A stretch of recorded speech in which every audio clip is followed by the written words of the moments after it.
বন্ধুরা, উড়ানের আজকের এপিসোডে দেখানো হয়েছে পূজা জয়ন্তকে ফোন করে বলে, জয়ন্তদা তুমি কোথায়? আমি এই তো চায়ের দোকানের সামনে তোমার জন্য অপেক্ষা করছি। জয়ন্ত পূজার পিছনে দাঁড়িয়ে বলে, তাই বুঝি বৌদি, তুমি আমার জন্য চায়ের দোকানের সামনে অপেক্ষা করছো? পূজা তখন পিছনে তাকাতেই দেখে জয়ন্ত দাঁড়িয়ে আছে। পূজা বলে, উফ জয়ন্তদা, তুমিও না তোমার বন্ধুদের মতনই, তোমরা সবাই এক। জয়ন্ত বলে, আমরা মহারাজের নখেরও যোগ্য নই বৌদি, আমাদের মহারাজ খুব ভালো মানুষ, ভীষণ ভালো ছেলে। এরপরে জয়ন্ত পূজাকে বলে, আচ্ছা বৌদি, তোমার মনে আছে প্রথমবার যখন মহারাজের সঙ্গে তোমার দেখা হলো? সেদিনের কথা পূজার মনে পড়ে যায়। জয়ন্ত বলে, বৌদি দেখো, অতগুলো মানুষের মধ্যে সেদিন সেই মালাটা কিন্তু তোমার গলাতেই গিয়েছিল, মানে ভগবান আগে থেকেই তোমাদের জোড়াটা ঠিক করে রেখেছিল। এরপরেই সেদিনের কথা পূজার মনে পড়ে যায়। পূজা বলে, তার মনে থাকবে না? যার রূপ তোমরা দেখিয়েছিলে, বেচারা নতুন বর বউ, ওদের বিয়েটাকে তোমরা ভেঙে দিলে, ওদের সঙ্গে কিন্তু খুব অন্যায় করা হয়েছিল। পূজার কথা শুনে জয়ন্ত হাসতে থাকে। পূজা বলে, কি হলো, তুমি হাসছো কেন? জয়ন্ত বলে, জানো ওই মেয়েটা কে ছিল? পূজা বলে, কে ছিল? জয়ন্ত বলে, আরে ওই মেয়েটা আমার নিজের বোন ছিল। পূজা তো অবাক। জয়ন্ত বলে, ও একটা ভুল মানুষকে বিয়ে করতে যাচ্ছিল, যার কিনা আগেও 5টা বউ ছিল। আমি যখন এই খবরটা মহারাজকে বললাম, অমনি মহারাজ এসে আমার বোনকে বাঁচিয়ে নিল।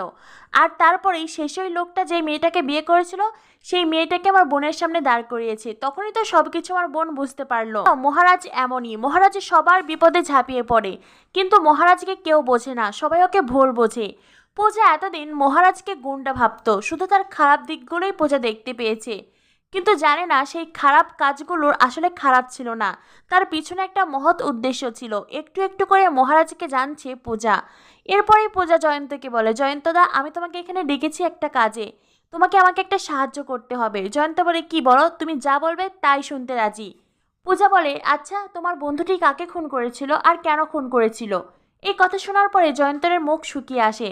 পূজা বলে, প্লিজ জয়ন্তদা, তুমি আমাকে বলো, আমি জানতে চাই। শিব, মিলি, বাবা, ঠাম্মি কেউ আমাকে কিচ্ছু বলছে না।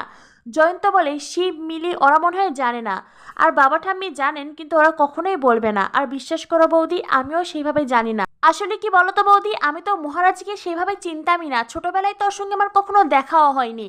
আমি মহারাজকে চিনি ও যখন ইঞ্জিনিয়ারিং এন্ট্রান্স এক্সামে ফার্স্ট হলো, তারপরে যখন গ্রাম থেকে এখানে আসলো তখন। পূজা বলে, উনি গ্রামে কেন থাকতেন?